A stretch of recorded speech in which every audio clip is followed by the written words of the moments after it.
Everybody say hi to my cat. Oh. I've been in an IOP program. It's like intense outpatient program or something like that. Basically,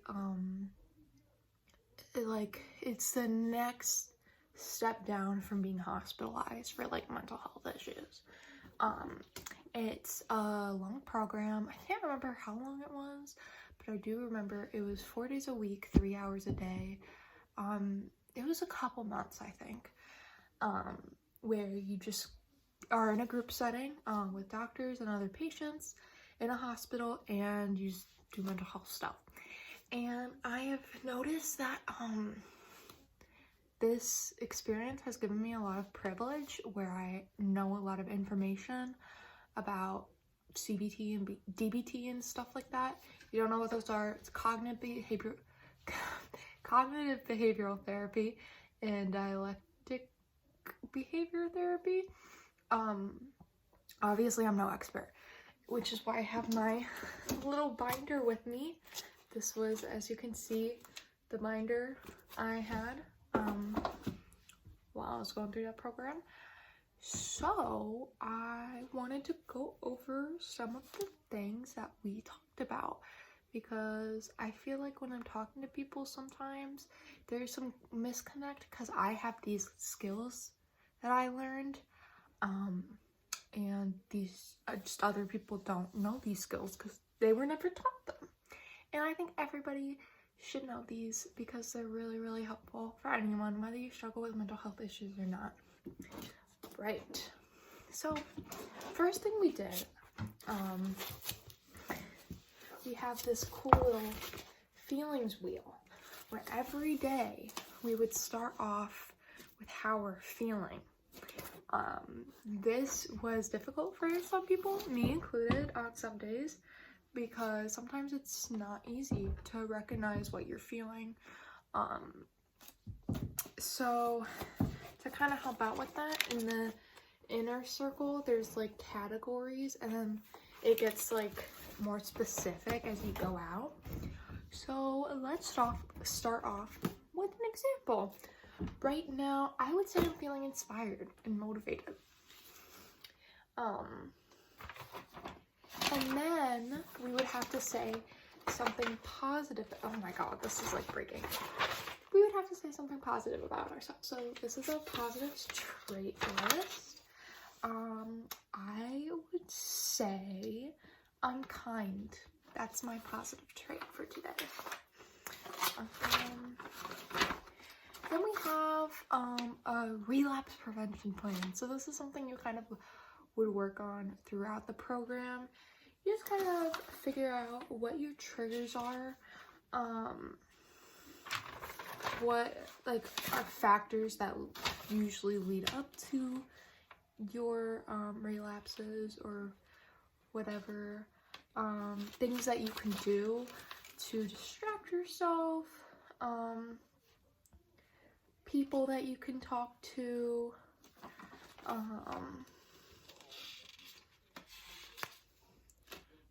it says list 3 short-term goals that you would like to achieve in the next 3 months, and 2 actions that you need to be doing in order to work toward each goal. List positive qualities, strengths, and or habits that you believe you have that will assist you in staying healthy. What do you do enjoyment? What do you do for enjoyment, and who do you do those activities with? So there's 6 areas of wellness that need to be continuously monitored to maintain a healthy life, and we have to write like for each what we need to do to improve. So there's physical, emotional, social, spiritual, intellectual, occupational / volunteer / school. And I said, like, for example, physical, I need to do more exercise, have better hygiene, eating well.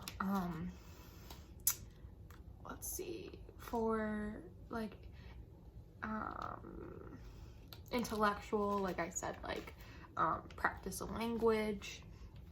And then this one, like, I feel like more people know about this technique now, but I know for me personally, it really, really helps me. What would you tell a friend to do if they were in the same situation or experiencing the same emotions? I tend to be really, really hard on myself, but not the same way I would be with others. Like if someone else was in the same situation as me, I would be like, bro, you're fine. But when it's me, it's like, no, you're evil, you're awful. So I feel like that's good. What motto would you like to remind yourself of? Staying mindful and doing what is in your best interest. So my personal favorite quote, which I have like in my Instagram bio, you are enough just as you are. Because I feel like personally, I'm always trying to like reach the standard and be like this form of like perfection. And I feel like sometimes I just need to chill and be like, I'm fine. Like, this is not, like, my everyday life is not the Olympics, you know? I can just relax. Let's see. Okay, so we're gonna have a little overview.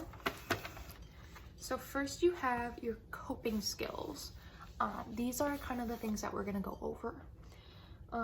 Practice emotion regulation, build positive experiences, practice mindfulness, follow your pleasant activities list, distract with accepts, set boundaries with others, practice radical acceptance, use opposite action, remember to use your wise mind, remember you are worthy and wholehearted, embrace vulnerability, practice courage to tell your whole story and to be imperfect, compassion for yourself first and then to others, and connection as a result, authenticity. Let go of who you think you should be in order to be who you truly are. Recreational activities, be active, practice relaxation using relaxing / upbeat music, use positive expression of emotions to self or others, joining in on social activities, practice deep breathing, use positive self-talk, problem solve, being open to ideas, reach out to friends and supports, remember ants, automatic negative thoughts, practice forgiveness for self and others, practice kindness to yourself, working on practicing assertiveness skills, and asking for help when you need it. Oh, there's more. Remembering that you are not perfect, and when you make a mistake, it's okay. Goal setting daily. That was another thing. Every single day we would set a goal and talk about if we completed our goal, and if we did, how we did. Use humor, practice using quiet time or meditation, getting your needed hours of sleep by practicing positive sleep hygiene, managing intense mood, use the chain analysis to explore vulnerable areas, the prompting event that led to a problem behavior and negative consequences, taking responsibility for your behavior, eating in a healthy way, use imagery or visualization, journal keeping or writing, communication skills, practicing assertiveness and self-advocacy, using the assertiveness formula, using iMessages. All right. So I have my goal setting sheet here. Every day we would have a personal goal and then a skills goal. So a personal goal is something personal you can do to take care of yourself. For example, I will walk my dog tonight. And then a skills goal would be a skill you can use that has been discussed in the group. Like, I will use mindfulness to pay attention to my mood tonight. Practice ignoring your negative thoughts. It has been estimated that the average human being has around 50,000 thoughts per day. Some of these thoughts will be positive, others will be negative. In a practical sense, you only have two options in dealing with negative thoughts. You can dwell on your thoughts, or you can learn to ignore them. Do you try to ignore your negative thoughts? Here's a list of common ones that people have. Check off the ones that you have had. How much do you dwell on them? Circle 0 for not at all, 1 for a little, 2 for a fair amount, and 3 for a lot. List any other negative thoughts you dwell on and do the same. If you have mostly 3s and 2s, you need to practice ignoring your negative thoughts. Okay, so it's gonna be a little interactive activity. You need to participate. So first one is I look old. Let me see if you need to. Yeah, record what you would give 0, not at all, 1, a little, 2, a fair amount, and 3, a lot. Record your numbers. Okay, so number 1, I look old. Number 2, I look fat. Number 3, my clothes are a mess. Number 4, the house is a mess. Number 5, I can't organize my life. Number 6, I'm afraid of getting fired. Number 7, my friends gossip about me behind my back. Number 8, what a waste of time this job or class is. Number 9, I really looked like an idiot when I tripped and fell. Number 10, something bad is going to happen to my house. Number 11, my significant other doesn't really love me. Number 12, I'm going to be late. Number 13, I'm being cheated. Number 14, what would my mother or father say about my lifestyle? Number 15, this food is pretty bad. Number 16, I'm not going to have anything to say. Number 17, I never get what I want. Number 18, I don't have enough time. Number 19, I wonder if my gift is good enough. Number 20, my computer really annoys me. Number 21, this neighborhood, city, etc. stinks. Number 22, I'm going to have an auto accident. Number 23, I'm going to get sick. Number 24, I was really angry when my answering machine broke. Number 25, and obviously that's outdated. Number 25, what if I get lost? Number 26, I'm going to lose my job. Number 27, my boss or someone else is going to ask me something I don't know and I'll look stupid. 28, I wish my boss, spouse, partner, person I'm dating would shut up. Number 29, my mother or father really messed me up by showing up unexpectedly. Number 30, I might as well give up because it won't work anyway. Number 31, I'm going to spill something and I'll look like a klutz. Number 32, I'm bored and I wish I didn't have to be here or do this. Number 33, did I lock the door this morning? Number 34, did I turn off the stove light? Number 35, the weather really looks awful today. Number 36, I'm no good at sports. Number 37, my client won't show up. Number 38, I'll look like a fool if I don't know the answer. All right, so now you're gonna count up how much of each number you have. I'm not gonna do this again right now just because I'm recording on my phone and I don't want to run out of storage. But when I was doing the program, I had 21 threes, 8 twos, 6 ones, and 3 zeros. So at the time I had a lot of negative thoughts, and I would hope that there is some improvement, but I do, like, some of these definitely do stick out to me. Like, I'm going to have an auto accident. Yeah. Yep, I mean, I did get in a pretty bad car crash. That was my fault. So I do have that fear.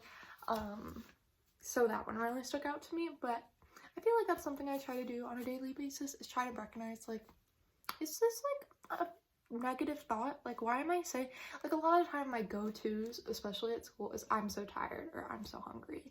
And I realize, like, what purpose does me saying that have? Like, it doesn't make me feel better. It doesn't solve the situation. It just brings attention to the situation, and I'm not happy with. So I think that's really good to work on, is just recognizing those thoughts as they come up and being like, I'm not gonna, like, engage with these thoughts. Like, I'm not gonna talk about them. I'm not, unless it's like a venting thing. Like, if you're venting to someone, that's one thing. If it helps you to feel better, that would be a positive outcome.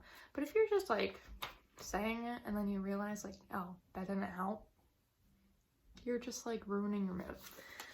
So that's that. Next, the mental health benefits of exercise. Research has shown us that people who exercise regularly tend to be more resistant to many mental illnesses.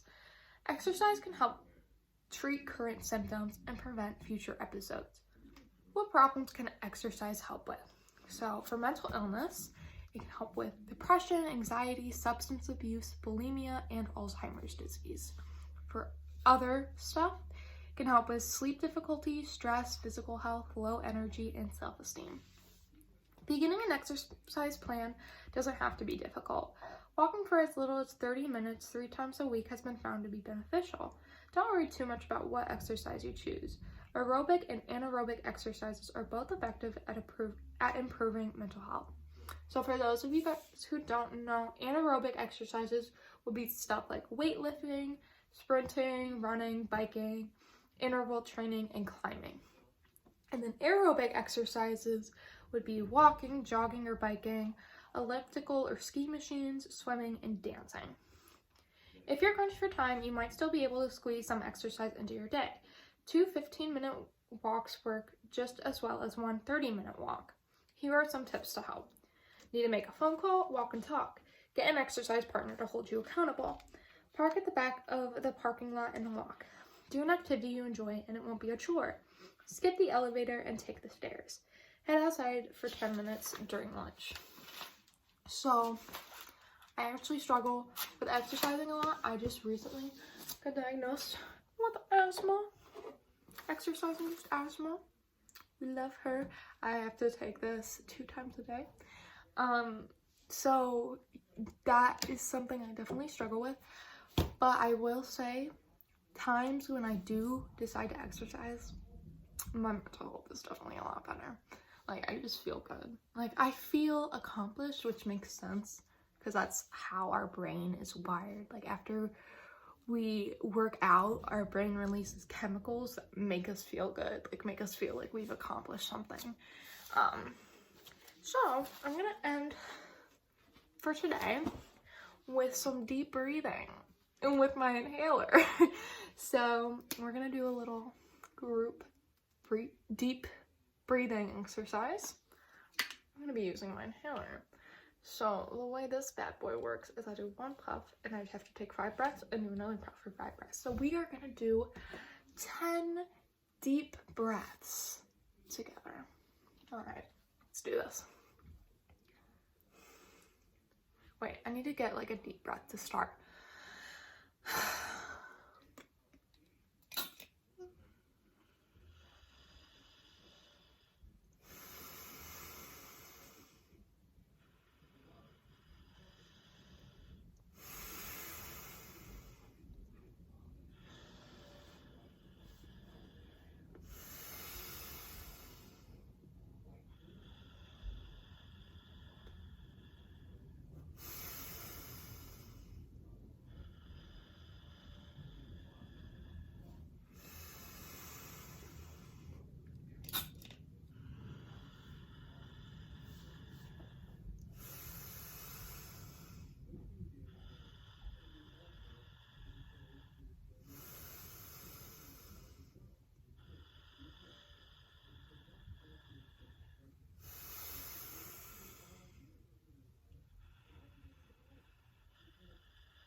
I lost track, so I don't know if that was 9 or 10, but deep breathing, use your skills. Lastly, before we go, we're gonna prepare for our next session. We're gonna do 2 goals, personal and a skill goal. So I will start. My personal goal is I'm going to try, let's see, what's tomorrow? Oh, tomorrow I take a test. So my personal goal is I'm going to try to study for that test and yeah, just get some studying done. My skills goal, so today, let's see, we went over ignoring negative thoughts and exercise. So I guess my goal for tomorrow would be to recognize, I'm going to try to do 10 negative thoughts, write them on a piece of paper, crumple it up, and throw it away for like a little mental thing of like, those are gone. So those are my goals. You can do your goals, either like write them down. Yeah, write them down, because if you just tell yourself, you're gonna forget. I know how that works. So write them down, a personal and a skills, and I will see you guys whenever I see you next. Probably soon, because this does not take much time.